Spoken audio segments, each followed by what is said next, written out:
வணக்கம்.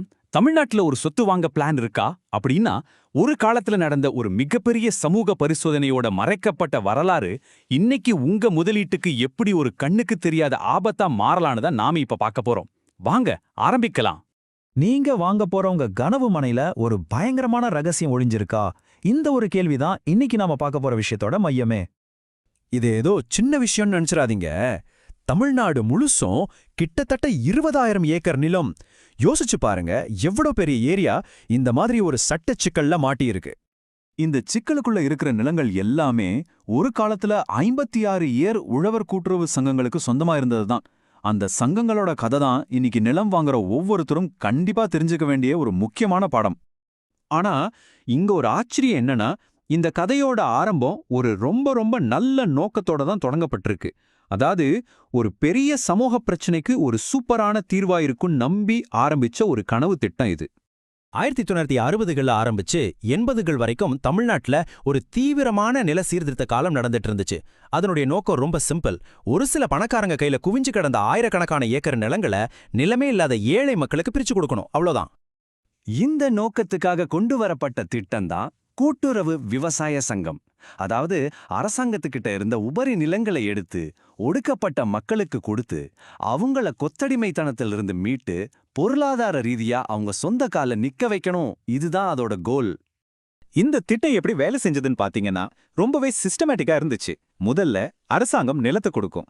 அடுத்து அந்த நிலத்துல விவசாயம் செய்ய தேவையான பெரிய கிணறு, மோட்டார், விதைகள்னு எல்லாத்தையும் அரசாங்கமே கொடுத்துடும். மக்கள் எல்லாரும் ஒன்னா சேர்ந்து விவசாயம் செய்வாங்க. வர்ற லாபத்தை சமமா பிரிச்சுப்பாங்க. ஆனா பாருங்க, இதோட உண்மையான நோக்கம் வெறும் விவசாயம் மட்டும் கிடையாது. அந்த மக்களோட பணம் அவங்க சமுதாயத்துக்குள்ளேயே சுழற்சி ஆகணும்.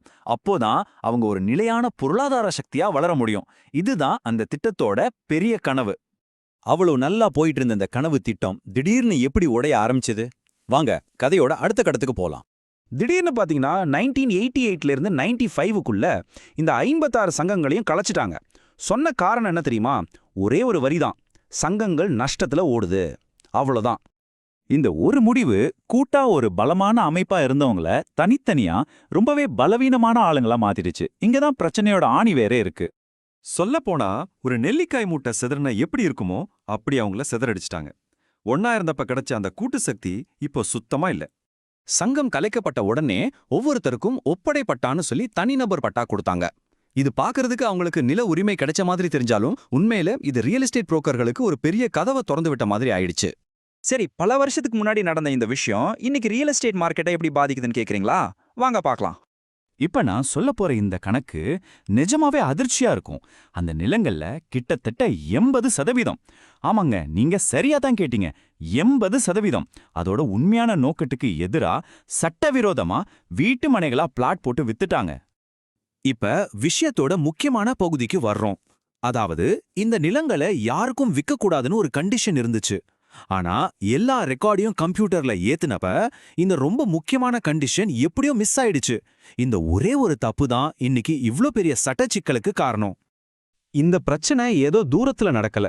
திருநெல்வேலி, செங்கல்பட்டு, காஞ்சிபுரம்னு இன்னைக்கு ரியல் எஸ்டேட்ல டாப்பா வளர்ந்து வர்ற பல முக்கியமான நகரங்கள்ல தான் இந்த மாதிரி சட்டவிரோத விற்பனை அதிகமா நடக்குது. சரி, இப்போ ரொம்ப முக்கியமான கட்டத்துக்கு வந்திருக்கோம். நிலம் வாங்குறவரா நீங்க உங்களை எப்படி இதுல இருந்து காப்பாத்திக்கிறது?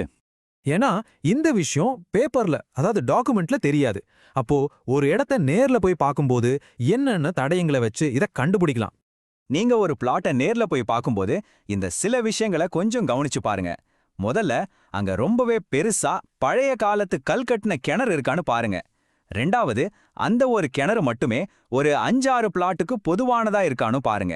இதெல்லாம் தான் அந்த கூட்டுறவு சங்க காலத்தோட மிச்சம் மீதி இருக்கிற அடையாளங்கள். திரும்பவும் சொல்றேன், டாக்குமெண்ட்டை மட்டும் பார்த்து ஏமாந்துராதீங்க. நேரடியா இடத்துக்கு போய் பார்க்கறது ஒண்ணுதான் இந்த மறைக்கப்பட்ட உண்மையை கண்டுபிடிக்கிறதுக்கு இருக்கிற ஒரே வழி. சட்டம், நியாயம் எல்லாத்தையும் தாண்டி நாம மனசுல வச்சுக்க வேண்டிய ஒரு விஷயம் இருக்கு. இந்த நிலங்கள் எல்லாமே ஒரு குறிப்பிட்ட சமுதாயத்தோட முன்னேற்றத்துக்காக கொடுக்கப்பட்டது. அந்த நல்ல நோக்கத்தை மீறி செயல்படுறது எந்த விதத்துல சரி? அதனால உங்க வாழ்க்கையோட பெரிய முதலீட்டை செய்யறதுக்கு முன்னாடி நீங்க வாங்க போற நிலத்தோட முழு கதையையும் தெரிஞ்சுக்கோங்க. இதுதான் இந்த பகுதியில நாம சொல்ல வர முக்கியமான விஷயம். அப்போ இது வெறும் ரியல் எஸ்டேட் பத்தின ஒரு எச்சரிக்கை மட்டுமில்ல, ஒரு நல்ல நோக்கத்தோட ஆரம்பிச்ச ஒரு திட்டம் காலம் போக போக எப்படி தடமாறி ஒரு புது பிரச்சனையை உருவாக்குதுங்கிறதுக்கு இது ஒரு பெரிய உதாரணம். ஒரு நல்ல பாலிசியை உருவாக்குறது மட்டும் முக்கியம் இல்ல, அது சரியா தொடர்ந்து கண்காணிக்கிறதுல தான் உண்மையான சவாலே இருக்கு. இத பத்தி நீங்க என்ன நினைக்கிறீங்க?